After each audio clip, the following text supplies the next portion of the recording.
জামাত শিবিরের তৃণমূলে তোলপাড়। অনেকে বিষয়টা মানতে পারছে না যে এত কেন দিবেন, নানান কথা। আসলে বাস্তবতা কি? আমি জামাতের তৃণমূল পর্যায় থেকে শুরু করে জামাতের অ্যাক্টিভিস্ট যারা, তারাও বিষয়টা মানতে পারছে না। জামাতে এখন পর্যন্ত দেখছি যে জামাতের ডিসিশন মেকার যারা, তারা বিষয়টা সুন্দরভাবে দেখছেন যে না, চরমোনাই জামাত, চরমোনাই বা এনসিপি কে যতটুকু ছাড় দেওয়া হচ্ছে আমরা বাস্তবতা নিরিখে দিচ্ছি, আবেগী হয়ে দিচ্ছি না, এবং এটা ভুল না, তারা মনে করেই দিচ্ছে। কারণ জামাত সিরিয়াসলি ক্ষমতা আসার জন্যই এখানে কাজ করছে, ইমোশনাল হয়ে কোনো কাজ করছে না। কিন্তু জামাতপন্থী বিশ্লেষক, অ্যাক্টিভিস্ট কেউ এটা মানতে পারছে না। আমি আসছি যে জামাতের বিভিন্ন পর্যায়ের জনশক্তিদের রিয়াকশন কি। কিন্তু প্রথমে বলে নিই যে না, হতাশার কিছু নেই। জামাত সঠিক সিদ্ধান্ত নিচ্ছে, প্রার্থী জিতিয়ে আনার মতো সিদ্ধান্ত নিচ্ছে, এবং জামাত যেভাবে আসন বন্টন করছে, যেভাবে সমঝোতা হচ্ছে এনসিপি এবং চরমোনাইয়ের সাথে, এটা এখন পর্যন্ত মোটেও বেশি না। জামাতের কাছে কেউ বেশি আবদার করলেই যে জামাত দিয়ে দিবে, জামাত এরকম কোনো ইমোশনাল কাজ করছে না। তবে যতটুকু ছাড় দিচ্ছে এটা দেখে অনেকে কষ্ট পাচ্ছেন। কেন কষ্ট পাচ্ছেন সেই বিশ্লেষণ আমি করব। তো এই জায়গায় বলবো যে we trust in Jamaat Islami. জামাতের সেন্ট্রাল ডিসিশনকে আমরা রেসপেক্ট করি। এখন পর্যন্ত ঠিক আছে, এভাবেই জামাত ক্ষমতায় যাবে। জামাতের অনেকে যে আপত্তি করছেন, দেখেন প্রথমে একটা আপত্তির কথা বলি, যেটা খুব একদম দুই একজন, টোটাল জামাত মিললে 2-4 জন পাবেন, আমি 2জনকে পেয়েছি, যে এবি পার্টির সাথে জামাতের জোট হয়েছে। এটা অনেকে মানতে পারছে না। একজন বলছেন যে আল্লাহ বাঁচাইছে, যে এবি পার্টিকে ভোট দিতে হবে না, কারণ আমার আসনে দাঁড়িপাল্লাই টিকে গেছে। শেষ পর্যন্ত এবি পার্টির প্রার্থীর পক্ষে আমাকে কাজ করতে হবে, এটা আমি মানতে পারছি না। এরকম কথাবার্তা অনেকেই বলছেন, বা খুব কম সংখ্যক মানুষ বলছেন। তবে এবি পার্টি যেহেতু সৎ, যোগ্য, জামাতের 2-1 জন বাদে এবি পার্টির প্রার্থীদের নিয়ে কোনো সমালোচনা বা আপত্তি নাই। আর জামাত জোটে এবি পার্টির থেকে যারা প্রার্থী হচ্ছেন, ব্যারিস্টার ফুয়াদ সেরা প্রার্থী, তার মতো যোগ্য প্রার্থী জামাতে আছে 2-1 জন। বাংলাদেশের সমস্ত প্রার্থীদের মধ্যে যদি 5 জন প্রার্থীকে যোগ্যতম বলেন, তাদের মধ্যে 2 জন হচ্ছে বিএনপি মিলিয়ে, 2 জন হচ্ছে অ্যাডভোকেট শিশির মনির আর ব্যারিস্টার আসাদুজ্জামান ফুয়াদ। অতএব আসাদুজ্জামান ফুয়াদের সম্পর্কে একটা তথ্য দিই। এবি পার্টি এবং জামাত তো কিছুদিন আগেও শত্রুতা ছিল, এখন না জোট হয়েছে। কিন্তু ব্যারিস্টার ফুয়াদের নিজ এলাকার অনেক জামাতের লোকজন সরাসরি আমাকে বলেছে জামাত করে, কিন্তু তারা ফুয়াদের জন্য কাজ করবে, কথা তারা অনেক আগেই বলেছিল। এটা অনেকটা হতাশাজনক ছিল যে জামাতের লোক এবি পার্টির প্রার্থীর পক্ষে কাজ করবে। আমি ফুয়াদ ভাইকে একদিন বলেছিও, এটা ফ্যাক্ট।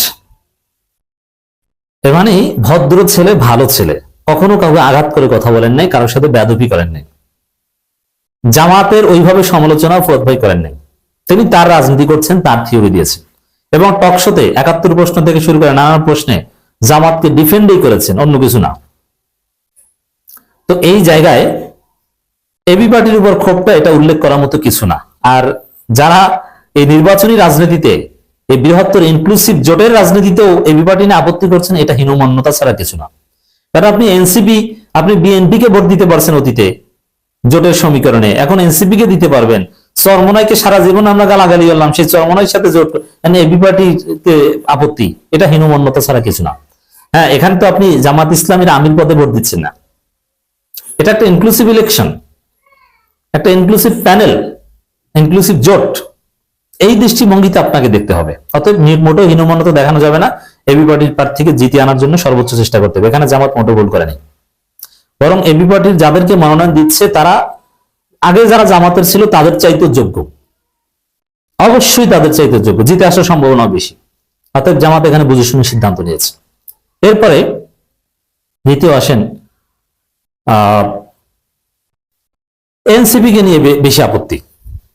যে এনসিপির লোকজনকে অনেকে মানতে পারছে না যে তাদেরকে এত নমিনেশন দেওয়া হচ্ছে, 30টা না কয়টা এখন পর্যন্ত ফাইনালাইজড হয় নাই, তবে 30টা কথা শোনা যাচ্ছে, যে এতগুলো তারা পায় কোন দৃষ্টিতে? তারা সর্বোচ্চ 10টা পেতে পারে, 30টা কেন? কেউ কেউ বলছে যে রংপুরের কথা, যে রংপুরে 2টা দেওয়া হচ্ছে, অথচ যে 2টা আসন দেওয়া হচ্ছে এনসিপি কে, ওই 2টা নিশ্চিত জিততো জামাত, নিশ্চিত যেটা আসন দিয়ে দিচ্ছে, এখন জিতবে কিনা সন্দেহ। নারায়ণগঞ্জে বিভিন্ন জায়গায় এনসিপি কে দিয়ে দেওয়া হচ্ছে। এর জবাব আমি বলবো যে না, সমস্যার কিছু নেই, আপত্তির কিছু নেই। রংপুরে যাদেরকে দেওয়া হয়েছে, এনসিপির ক্ষেত্রে যে সুখবর আপনারা শুনলে খুশি হবেন, যে এনসিপির যারা নমিনেশন পাচ্ছে তারা বেশিরভাগই সাবেক শিবির। এখন নাসিরউদ্দিন পাটোয়ারি সাবেক শিবির, আপনাদেরই তো লোক ভাই, আপনি তাকে ভোট কেন দিবেন না? এবং নারায়ণগঞ্জের আব্দুল্লাহ আলামিন জেলা জামাতের সেক্রেটারি ছেলে এবং শিবিরের সাবেক নেতা ঢাকা বিশ্ববিদ্যালয়ের, অতএব তাকে আপনি কেন ভোট দিবেন না? রংপুরের আক্তার সাবেক শিবির, তাকে কেন ভোট দিবেন না? কুড়িগ্রামের আতিক মুজাহিদ ঢাকা বিশ্ববিদ্যালয়ের শিবিরের বড় নেতা, হল সভাপতি প্লাস গুরুত্বপূর্ণ দায়িত্ব পালন করেছেন। আপনি এই সাবেক শিবিরে ভোট দিবেন না, আপনি দিবেন কাকে? জামাতের প্রার্থীদের চাইতে তারা যোগ্যতার দিক থেকে এগিয়ে, তবে তারা জামাত করেন না, আপনাদেরই লোক। সাবেক শিবির এই পরিচয়টার কারণে এখানে একটা অ্যাডভান্টেজ পাবে, জামাতের লোকজন একটা অ্যাট্রাকশন কাজ করবে। অতীত ভুলে যে তারা এদেরকে বিজয়ী করার জন্য, যেখানে জামাত জেতার সম্ভাবনা ছিল, এই সাবেক শিবির হওয়ার কারণে জামাতের লোকজন আন্তরিকভাবে জিতিয়ে আনবে। টেনশন করে না, অযথা চাপ নিয়েন না। আর এমন না যে শিশির মনিরকে সরিয়ে কাউকে দেওয়া হয়েছে, মানে জামাতের একদম হেভিওয়েট প্রার্থী কাউকে সরানো হয়নি, সরানো হচ্ছে না। এখানে কিছু দুর্বলতা, এখানে যেমন এটা দুঃখজনক, যেমন এনসিপি মামুনুল হকের দল বা এদের ক্ষেত্রে কিছুটা হয়েছে যে তারা এইসব আসন চান কিন্তু কাজ তো করেন নাই, আগে কাজ করেন, হঠাৎ এখন জামাতের সাথে, এটা জামাত জিতিয়ে দিবে, একটা বৃহত্তর স্বার্থে জামাত এখানে হেল্প করবেন, সমস্যা কি? জামাতের এরকম বিখ্যাত কেউ বাদ যায়নি, বড় কোনো বিসর্জন এখনো আসেনি। আপনি জনাব মোবারক হোসেন কথা বলবেন যে তার আসলে সম্ভবত মামুনুল হক, না, জনাব মোবারক হোসেন তাকে এমপি বানাতে হবে এটা জামাত তো মনে করে না, তিনি নিজেও মনে করেন না যে আমাকে এমপি হতে হবে, কারণ তার চাইতে মামুনুল হক পার্লামেন্ট যেতে হবে, এটা জরুরি। আর এটার কারণ আছে, ব্যক্তিগতভাবে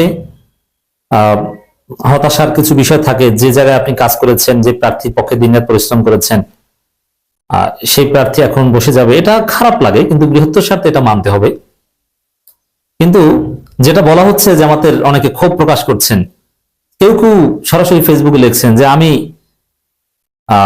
ভোটে দিতে যাব না, অথবা অমুক আসনে এর ভোট দিব না, নানান কথাবার্তা বলছেন। না, এটা এটা নির্বাচন ঘনিয়ে আসলে এইসব দ্বিধাদ্বন্দ্ব কেটে যাবে, যে জামাত জোয়ারটা জামাতের পক্ষে, জামাতের প্রার্থীটাকে জিততো দাঁড়িপাল্লার প্রতীকে, না, জামাতের লোকজনই জিতাবে, একে তাকে হিট বানানো হবে। এবং জামাত বুঝে শুনে এক্সপেরিমেন্ট করেই দিয়েছে, একদম আবেগে দেয়নি। আর যেসব জায়গায় বলছেন যে জামাতের প্রার্থীরা নিশ্চিত জিতে যেত, এখন হেরে যাবে, নিশ্চিত জিতে যেত, এটা আপনার ওভার কনফিডেন্স, এত সহজ ভাইবেন না। আর নিশ্চিত জিতে যেত এমন কোন আসন জামাত ছাড়ে নাই, ছাড়তো না। যে হ্যাঁ, যেসব জায়গায় ছেড়েছে কুড়িগ্রাম বা রংপুরে, ওইসব জায়গায় নতুন কাউকে দিলে তাকেও জামাত জিতিয়ে আনতে পারবে। আর জামাতের স্ট্র্যাটেজি পুরোপুরি ঠিক, জামাত রংপুরকে সবার উপরে স্থান দিয়ে রংপুর থেকে সবচেয়ে কম সিট ছাড়ছে, এরপরে খুলনার কিছু জায়গা, রাজশাহীর কিছু জায়গা, তারপরে চট্টগ্রাম, তারপরে বরিশাল, তারপরে ময়মনসিংহ। এর মানে হিসেব নিকেশ করেই জামাত সূক্ষ্মভাবে এগোচ্ছে।